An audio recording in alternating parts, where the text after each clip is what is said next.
Cycle ఎప్పుడు బయటే ఉండాలి, తాగేసిన టీ గ్లాసు ఎప్పుడు సింక్లోనే ఉండాలి. ఆంధ్రప్రదేశ్ రాష్ట్ర రాజకీయ చరిత్రలో ముఖ్యమంత్రి వైఎస్ జగన్మోహన్ రెడ్డిది ప్రత్యేక స్థానం. తండ్రి వైఎస్ రాజశేఖర రెడ్డి రాజకీయ వారసత్వాన్ని పుణికించుకున్నారు. తనదైన రాజకీయ పరిపాలన నిర్ణయాలతో తండ్రికి తగ్గ తనయుడిగా పేరు తెచ్చుకున్నారు. ముఖ్యంగా వైఎస్ కుటుంబానికి భయం అనేది లేదు. ముఖ్యంగా వైఎస్ జగన్మోహన్ రెడ్డికి అసలు భయం అంటే ఏమిటో కూడా తెలియదు. ఎన్ని ఇబ్బందులు ఎదురైనా, ఎంతమంది వీడినా ధైర్యంగా నిలబడి పోరాటమే ఆ గుండెలకు తెలుసు. అందుకే సీఎం జగన్ ఇటీవల ఎంతమంది పార్టీని వీడినా భయపడలేదు. తాను తీసుకున్న నిర్ణయాల ప్రకారమే దూసుకెళ్తున్నారు.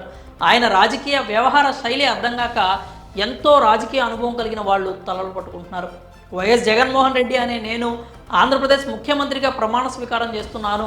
ఈ మాట చెప్పడానికి సీఎం జగన్కి రాజకీయ ప్రయాణం అంత ఈజీగా సాగలేదు. 2009లో పార్టీ స్థాపించిన నాటి నుంచి నేటి వరకు ఎన్నో కష్టాలను ఎదుర్కొన్నారు. ఆనాటి కాంగ్రెస్ ప్రభుత్వం అక్రమ కేసులు పెట్టి ఎన్ని రకాలుగా హింసలకు గురి చేసినా జగన్మోహన్ రెడ్డి ఎక్కడా బెదరలేదు. అంతేగాక 2014లో తన పార్టీ తరఫున గెలిచిన 23 మంది ఎమ్మెల్యేలను టీడీపీ అధ్యక్షుడు నాటి ముఖ్యమంత్రి చంద్రబాబు లాక్కున్నా ఎక్కడా నిరుత్సాహానికి గురి కాలేదు. అలాగే దాదాపు 9 ఏళ్ల పాటు ఎన్నో కష్టాలు ఎదుర్కొని 2019 అఖండ మెజారిటీతో విజయం సాధించారు. ఏపీ రాష్ట్ర చరిత్రలోనే ఏ నాయకుడు సాధించని ఘనత జగన్మోహన్ రెడ్డి సాధించారు. అలాగే 2019లో అధికారంలోకి వచ్చిన తర్వాత ఎవ్వరూ ఊహించని, అంచనా వేయలేని సంక్షేమ పథకాలను ప్రవేశపెట్టి ప్రజల మదిలో సుస్థిర స్థానం సంపాదించారు. అలా ప్రత్యర్థులు పన్నిన వ్యూహాన్ని సీఎం జగన్ ఛేదించాడే కానీ ఆ గుండె ఎప్పుడూ భయపడలేదు. ఇటీవల ఇన్ఛార్జీల మార్పులతో, ఇతర కారణాలతో ఆయనకు సన్నిహితంగా ఉండే వారు సైతం పార్టీని వీడారు. ఇప్పుడు కూడా ఎక్కడా సీఎం జగన్ భయపడలేదు. తనకు ఎంతో ఆప్తులుగా ఉండే కొందరు నేతలు పార్టీ వీడినా పార్టీకి ఎలాంటి నష్టం జరుగుతుందో అనే భయం అయితే సీఎం జగన్లో ఏ మూలన కలగలేదు.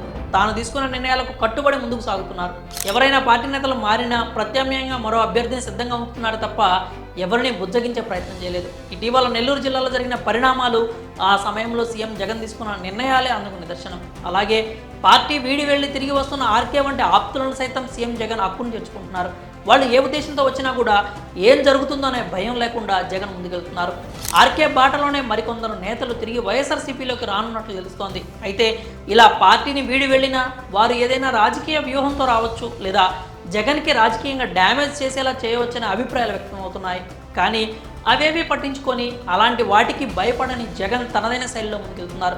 మొత్తంగా అధికారంలోకి రాకముందు ఎదురైన కష్టాలకు ఎక్కడా ఆ గుండె భయపడలేదు. అలాగే 2024 ఎన్నికలు జరగనున్న తరుణంలో కీలకమైన వ్యక్తులు పార్టీని వీడినా ఆ గుండె భయపడలేదు.